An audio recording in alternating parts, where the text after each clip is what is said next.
and welcome to Kia Ora Chloe Yoga. I'm Chloe and this is my very first video. Now, yoga to me is something so fun and so playful. I'm by no means perfect at yoga. In fact, my flexibility is somewhat questionable. But I wanted to bring to you guys some simple, effective movements that can bring some joy, playfulness and fun into your practice.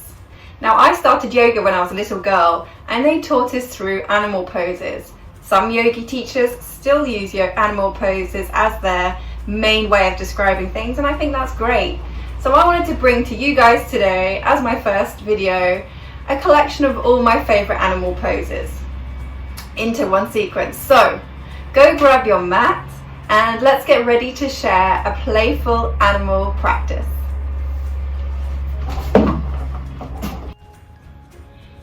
Okay, so let's start our animal practice as we start all of our yoga practices with a nice warm-up.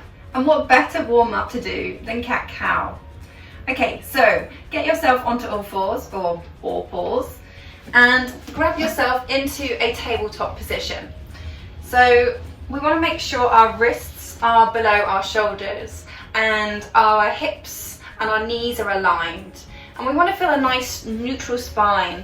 So feeling some length there, feeling the strength and some warmth coming to that part of our bodies. We can bring some more attention by pressing gently our tops of our feet into the earth, and we should start to feel our core activate a little bit there. Let's take a breath there together, just feeling that grounding and that strength as we start to warm up in our neutral tabletop position. And on an inhale, we're going to drop our bellies and raise our chest towards the sky. Now don't strain your neck there. You can hear I'm slightly straining it a bit too much because my voice is starting to crack. So just making sure you've got a nice soft lengthening there. We should feel our bellies drop. Now this is our cow, okay? So cows have a nice curve in their spine and we want to have a similar thing for this. So feeling cow-like, if you like. Noises, actually I should just mention this, noises are absolutely acceptable, especially if you're doing a home practice. I'll try and resist for now. Okay, so there's our cow on an inhale. On an exhale, we're going to round our spine, starting from the base of our spine, feeling each vertebra roll up as we come into our cat. That feels good actually. It's really nice to warm up the spine, especially if you can start to bring attention to each part of your spine. You'll really feel the benefits in your warm-up. So feeling grounded, making sure you're all aligned, your wrists are underneath your shoulders, your knees underneath your hips. Rolling that spine up and bring your head down into our scared cat. On the next inhale, bringing back up to your cow. And exhale, rounding back to our scared cat. And just do a few more rounds of this together. Inhaling and exhaling into the position. Finding some joy in your movement. Closing your eyes if you're like, I'm actually imagining you're an animal. I find that helps. And when you're ready, bring yourself back to a neutral spine to your tabletop position. Okay, from here, we're going to come into our first downward facing dog. So, again, hands rooted, fingers pressing into the mat, almost so you can see the whites of your fingers. Nice and strong there, so that takes some of the pressure away from our wrists, because there's a lot of strength needed down in our hands and in our wrists, and if we concentrate too much that strength into our wrists, we can put some strain there. So make sure we're putting pressure into the hands, into the fingers. From here, we're going to roll the backs of our toes back, Bring ourselves almost into child's pose, but before we go down, bringing our sit bones up into the sky, making sure we're nice and rooted and starting to feel a nice lengthening of the spine. This is our downward facing dog. I'd say one of the foundations of yoga. Get this one and you're doing well. So the important thing is here is to make sure that you've got length in your spine. A lot of people think it's about, getting your heels down, but really the important thing is making sure there's length coming up here. So pressing into those fingers, we can take our little dog for a walk. That helps just bring some warmth into the back of our legs, to our hamstrings. In fact, let's try and get some more length going. So let's go on our tiptoes. We're going to be a down dog in tiptoes. So bring ourselves up. That will raise our sit bones higher and our bums higher. And just seeing if that can bring some more length into the spine.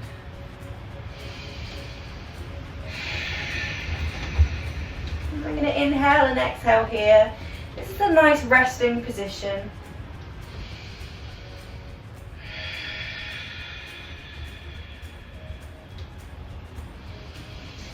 And on our next inhale, we're going to come into a split leg dog. So this is a variation of the downward dog. We're going to bring our left leg up towards the sky on the next inhale.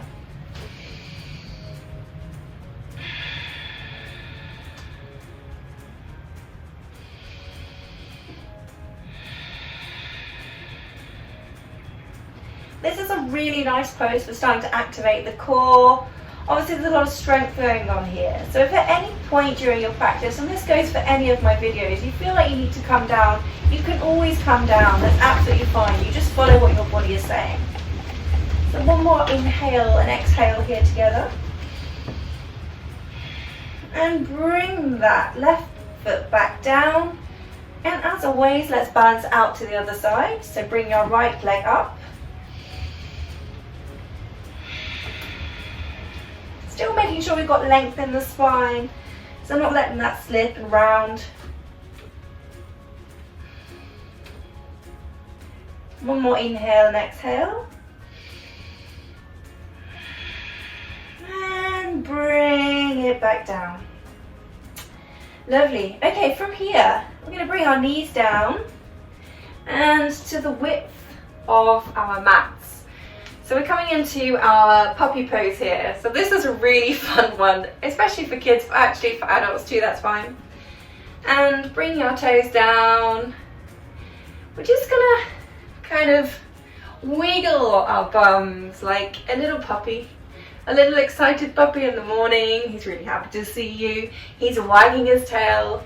This is a really nice move to start warming up the hips. And it's fun.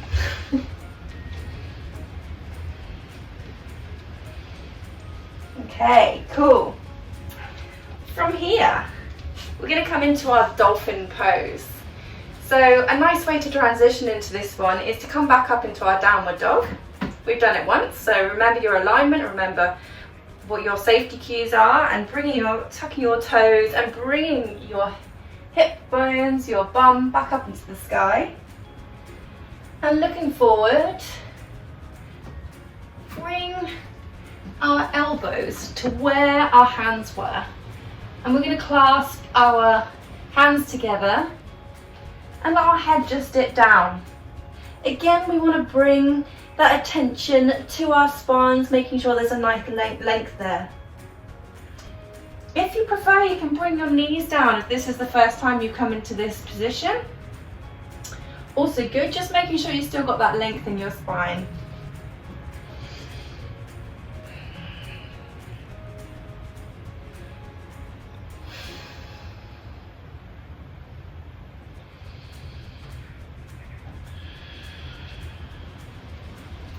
Lovely, and then bringing our knees down, bringing our hands back, and coming down into a Sphinx pose. So we've already got our elbows there. Okay, good way to check that your alignment is correct and you've got some nice position there with your elbows. just to bring them together, like you're folded, your hands are clasping your elbows on each side, and that will just make sure you've got the nice width. From there, bringing them parallel, we're going to come into our Sphinx pose. So here we want to feel like we're pressing down in our pelvis. We're feeling a nice release, a nice stretch in our lower backs. Really good for lower back pain as well. And we're going to bring our chin and our chest upwards. Again, making sure we're not stretching too much in the throat. This is our Sphinx pose.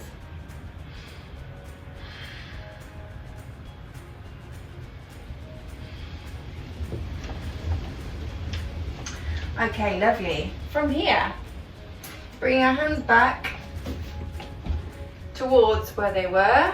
We can go into a baby cobra. So making sure our elbows are tucked in, nice and tight. Baby cobra is about here, or cobra a little bit further up. Make sure we're not pressing too much into those hands. And in fact, it's quite nice just to bring those hands up to make sure you're not pressing too much into them. So you should feel the strength in your lower back. That's what should be doing the work here.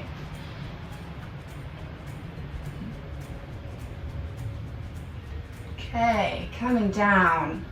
From here, bringing ourselves back up to tabletop and into a seated position, coming back round. From here, we're going to go into a froggy pose. This is a really lovely hip opener. They use it a lot in yin yoga because it's something that you want to spend a little bit of time in. And the more you breathe into the position, the more you hold it, the more you'll feel a nice release in a hip opening. So this is froggy pose. So, bringing your knees as far apart as they feel. I don't, my hips aren't very open. I'm trying to work towards making them more flexible, but don't push it, okay? So just feel what's comfortable for you in froggy pose. Hands in front of you. I'm just gonna make sure our feet are at right angles as well. And you can see it's sort of making a froggy position. I like to just have a little bit of rocking here, and our body quite likes that too. So a little bit of movement will just help release into each of those bits of connective tissue, our fascia, our muscles as we release into the joint. You can bring your hands down as well. This is a variation of the position. And your head, release if that feels good.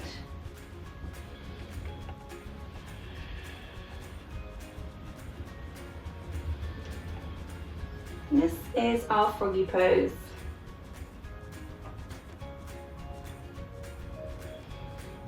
Okay, and then coming back up the way you went down, hands for support. Coming back, bringing your feet in, and then your knees. Now we're going to move into pigeon pose. Again, this is a really lovely hip opener, and something that I've been trying to work on to bring some more flexibility into that area.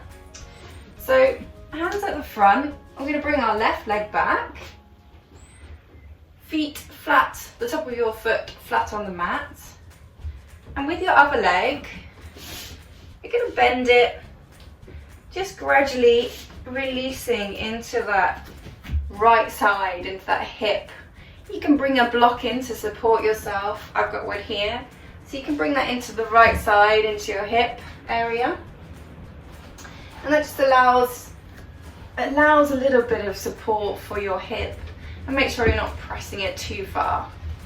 So some people can bring this leg out that way, but we really want to make sure we're protecting our knees. They're really important for walking, so let's not mess with those. So we'll just ease into what feels right for us today. From here, once you feel comfortable there, you can bring your hands down if that feels good. Bring your elbows and your head into a full pigeon pose. Again, remember to breathe, and you can bring a little bit of movement into that right hand side and just moving just a little bit, pulsing, just to ease some of that connective tissue, to bring some attention there. And also when you breathe, just exhale into that hip and bring your attention there. We're going to be here a little while, so just get yourself comfortable and enjoy this pose.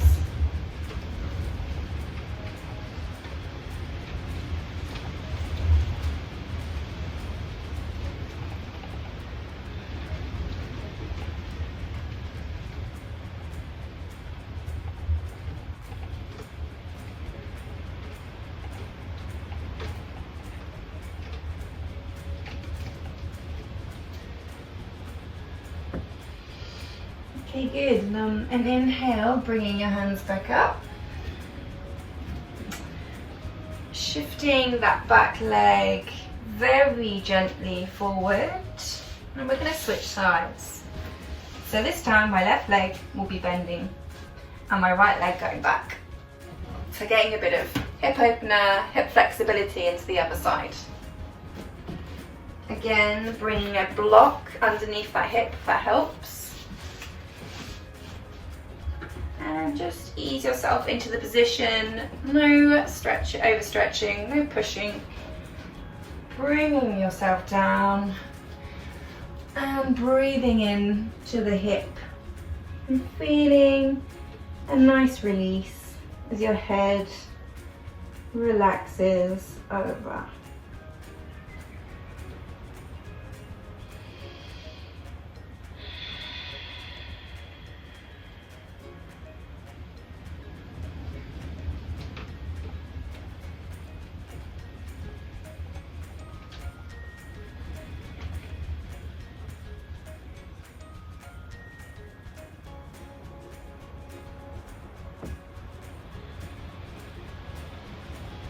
Okay, sorry, nearly became sleeping pigeon then. And bringing yourself back up when you're ready. Releasing that front leg. Coming round to the front of our mat, or wherever you are on your mat is fine. And we're going to come into a crow position. Now, this is quite a challenging one, okay? So it's an arm balance and we're going to be on two arms, but that doesn't mean you have to be there today. So we'll just take you through step by step and ways that you can progress through and feel comfortable in your crow pose. Okay, so when you're ready, bring your paws, or your claws in this instance, great, I'm here all night, and bring them down to the earth. Again, making sure they're nice and spread. And bringing your feet up, and your knees are just going to be resting on the backs of your arms, wherever it feels comfortable, just not anywhere near the elbows, like our knee joints. These need to be protected. And from here, we're just gonna feel a little bit of a weight shift.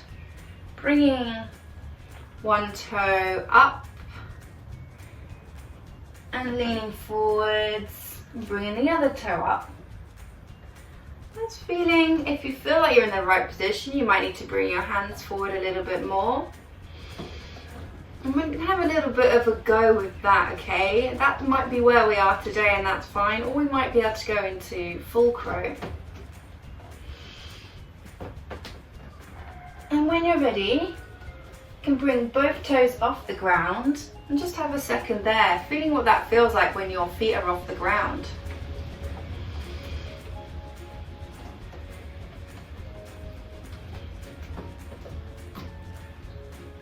And if you're really feeling confident, you can come and stay up in that position.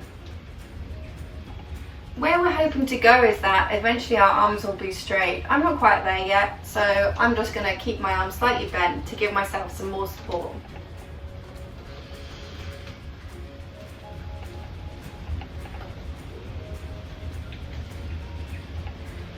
Cool. And bring yourself back into a yogi squat. So that was our crow. Cool.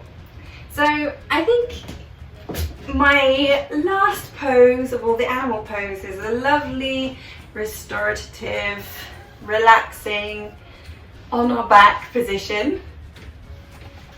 So this is our fish pose. If you have a block, it's really lovely to be able to have that between our shoulder blades. If not, we can do it without. So bring yourself very slowly down to the mat. And this is a lovely heart opener as well. So if you have a mat, try and get it into the right position. We want it just to sit as much as we can between the shoulder blades. So just bring myself forward so you can actually see me. And without letting your head just fall back and crash back into the earth, we want to bring our legs forward and let our hands fall down to each side of the mat.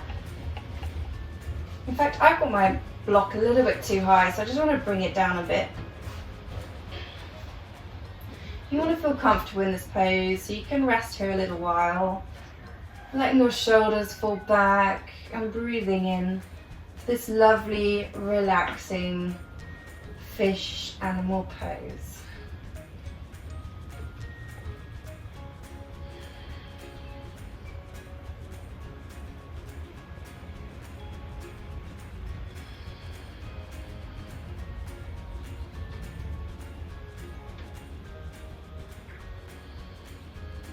Okay, and before I fall asleep, quite possible, I'll bring myself back up, supporting myself with my elbows, bringing my block away, and bringing myself back in to a seated position. Okay, so I hope you enjoyed my first video today. Just a quick stop tour of some lovely animal poses, bringing some joy and playfulness into your practice. So go away, have fun, and I'll see you next time. Namaste.